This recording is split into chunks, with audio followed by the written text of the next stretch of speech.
स्वागतम। आप लोग को हार्दिक स्वागत हमारे YouTube चैनल पर। और मैं आप लोग को आज महात्मा बुद्ध के ऊपर एक छोटा सा टॉपिक बताने जा रहा हूँ, जो आपको इस तरह से आपको हम बता रहे हैं जो कैसे महात्मा बुद्ध के बारे में क्वेश्चंस आपको आते हैं एग्जाम में, और महात्मा बुद्ध के बारे में क्या सब आपको क्वेश्चन पूछा जाएगा। तो सबसे पहले यहाँ पर हेडलाइंस दिया गया महात्मा बुद्ध। महात्मा बुद्ध जो आपको बचपन का नाम इसका सिद्धार्थ था, और सिद्धार्थ जो है ना सो आपको बचपन का नाम सिद्धार्थ देख रहे हैं यहाँ लिखा है। महात्मा बुद्ध का जन्म 563 ईसा पूर्व हुआ था, जो नेपाल के तराई में यानी नेपाल में एक लुम्बिनी नाम की जगह है, वहां पर इनका जन्म हुआ था। ठीक है। इनके पिता जो है ना, इनका पिता का नाम है सुदोधन, जो शाक्य कुल के राजा थे। तो शाक्य कुल के राजा के होने के नाते इसको जो है ना, इसका पिता का नाम सुदोधन है और इनकी माता का नाम महामाया। जो महात्मा बुद्ध यानी कि सिद्धार्थ को जन्म के एक सप्ताह के बाद उनकी मृत्यु हो गई। ठीक है। और यानी कि बच्चे के जब इससे जन्म हुआ, एक सप्ताह हुआ, तो उसकी माँ का क्या हुआ, मृत्यु हो गया। इसके पिताजी ने क्या किया था, इनके मौसी यानी कि महा प्रजापति गौतमी जो है उनके साथ क्या क्या विवाह कर लिया था। इसमें आपको गौतमी ने इसको पाल पोष कर, यानी कि इसका जो भरण पोषण करना, पाल पोष के जो बच्चे को होता है वो आपको भरण पोषण आपको महा प्रजापति गौतमी ने की थी इसको, जिसके कारण महात्मा बुद्ध का नाम गौतम बुद्ध भी नाम से भी जाना जाता है। ठीक है। और यहाँ पर ये शाक्य कुल में जन्म होने के कारण इसका नाम शाक्य मुनि भी कहा गया है। यानी कि महात्मा बुद्ध को एक नाम इसका शाक्य मुनि है, शाक्य कुल में जन्म लेने के कारण। और यहाँ पर इसको जो महाप्रजापति गौतमी इसकी जो मौसी है उनको द्वारा जो पालन पोषण करने से इनका नाम भी गौतम बुद्ध भी कहा गया है। ठीक है। इसके बाद आपको दिया गया पत्नी का नाम था यशोधरा, जो आपको उनके उस पत्नी से उनको एक बेटा उत्पन्न होता है, इसका नाम रहता है राहुल।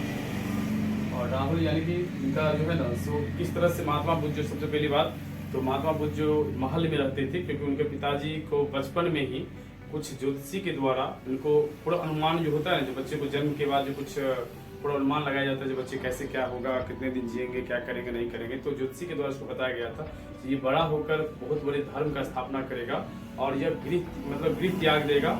और मतलब कहा हुआ था जो ये आगे जाकर बहुत बड़ा मतलब महात्मा या बहुत बड़ा आदमी बनेंगे। तो इसके ऊपर जो है ना सो उसको कहा गया था इसका क्या, उसका उपाय क्या होगा अगर ये घर ना छोड़े, क्योंकि कोई राजा का पुत्र घर छोड़ दे तो उसके लिए थोड़ा दिक्कत वाली बात हो जाती है। तो उसने कहा क्या इसका उपाय क्या होगा, तो महात्मा ने बताया था जो इसको मतलब विवाह करा देंगे तो क्या होगा। देखिए जो भी कोई व्यक्ति होते हैं ना, तो उसको देखिएगा अगर तरक्की जो कोई ज्यादा तरक्की करने लगता है तो उनको जीवन को रोकने के लिए लोग कुछ ना कुछ क्या करता है, कुछ इंतजाम करते हैं कि उसको विवाह करा दिया जाता है यशोधरा नाम की लड़की से। और उसको जो है महल में, राजा ने महल में एक बहुत ही अच्छी ढंग से व्यवस्था की थी, जो ठंडी में उसको गर्मी का आभास होगा और गर्मी में उसको ठंडी का आभास होगा, यानी कि पूरी तरह से कोई तरह के दुख या तकलीफ से बहुत दूर रखा गया था महात्मा यानी कि सिद्धार्थ को। जब सिद्धार्थ को बहुत ज्यादा इस तरह कभी तकलीफ का महसूस नहीं हुआ था, तो बाद में जाकर जो है ना सो कुछ दिनों बाद सिद्धार्थ को इच्छा हुआ जो एक बार हम अपने राज को घूमे भ्रमण करे। तो उसने अपने सारथी का नाम था उसका, जो सारथी का नाम देख रहे हैं यहाँ पर चन्ना है, चन्ना नाम था सारथी का, और घोड़ा का नाम था कंथक। यानी कि अपने सारथी के साथ जो है ना तो भ्रमण करने के लिए गांव का दौरा करने के लिए राज का, तो वहां पर उसने रास्ते में उसके जीवन का जो है ना 4 ऐसे घटना हुआ जो उसके जीवन को इस तरह से बदल कर रख दिया। जैसे यहाँ लिखा है महात्मा बुद्ध के जीवन के 4 घटना उसके जीवन को बदल कर रख दिया।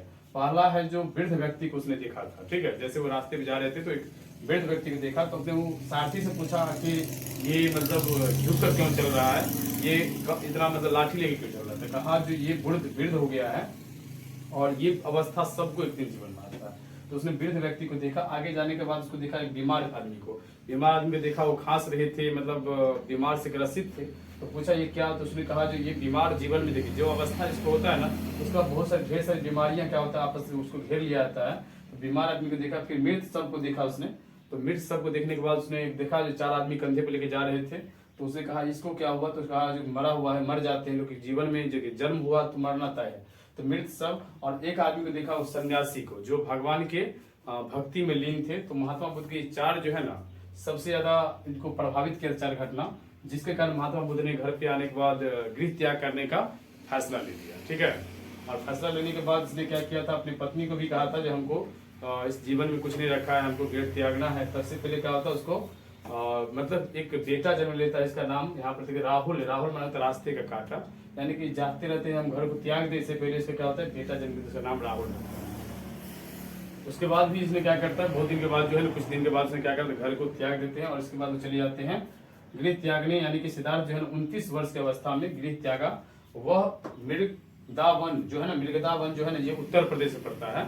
उत्तर प्रदेश में चले गए थे। वहां पर जाने के बाद उसने क्या किया, 5 से 6 मित्रों के साथ वहां पर तपस्या किया। तपस्या करने के बाद जब बहुत दिन तपस्या की, जब उसको कुछ फल नहीं मिला, तो उसके बाद क्या हुआ, गया चले गए। गया जाने के बाद वहां पर उसने क्या किया, फल्गु नदी किनारे, जिसको एक भाषा में निरंजना नदी भी कहा जाता है, पीपल पेड़ के नीचे उसने क्या किया था, वहां पर तपस्या किए थे, जिसके कारण क्या पूर्णिमा की दिन उसको जो है ना ज्ञान का प्राप्ति हुआ था। ठीक है। और उसके बाद जो है ना वो महात्मा बुद्ध कहलाए, यानी कि बुद्ध जब से उसको मतलब महात्मा जैसे ज्ञान की प्राप्ति हुई, तो कुछ लोगों का कहना भी है जो उसके शरीर से तेज निकलना शुरू हो गया, क्योंकि ज्ञान प्राप्ति के बाद उसको महात्मा बुद्ध के शरीर से तेज निकलना शुरू हो गया था। ठीक है। तो उसके बाद इसका नाम महात्मा बुद्ध पड़ गया और उस जगह का नाम बोध गया के नाम से भी जाना जाता है। ठीक है। तो वो आपको अभी भी वहां पर है, जो पेड़ जिसके पीछे जिसके नीचे उसको ज्ञान प्राप्ति हुई थी। और महात्मा बुद्ध ने अपने जीवन में 4 आर्य सत्य बताए थे, जो दुनिया दुखों से भरा हुआ है और हर दुख का एक ठोस कारण होता है, और दुनिया दुखों से भरा हुआ है, हर दुख का एक ठोस कारण है, इच्छा दुख का कारण है और इच्छा पर नियंत्रण किया जा सकता है। जो व्यक्ति अपने जीवन में 4 आर्य सत्य को अपना लिया, उसको जीवन में कभी तकलीफ नहीं होगी, क्योंकि दुनिया में हर व्यक्ति दुखी है। ठीक है। और हर दुखी है, हर दुख का कोई ना कोई एक ऐसा नहीं है जो कोई बेमतलब का दुखी है, उनके दुख का भी कोई ना कोई ठोस कारण है। और इच्छा ही जब तक मन में इच्छा नहीं रखिएगा, तब तक आपको दुख होगा नहीं। तो इच्छा ही दुख का कारण होता है, और आप चाहेंगे ना तो इच्छा को नियंत्रण कर सकते हैं। ठीक है।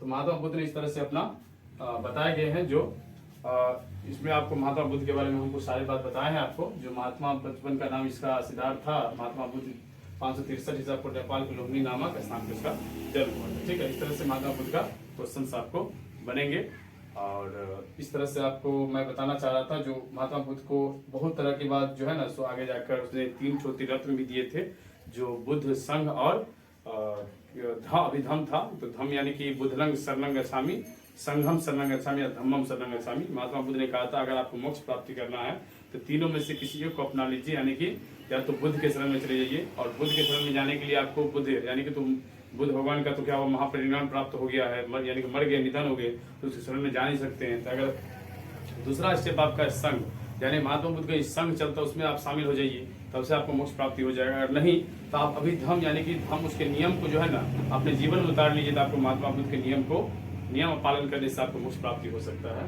तो महात्मा बुद्ध ने इस तरह से हमें इस तरह से बताए हैं। ठीक है।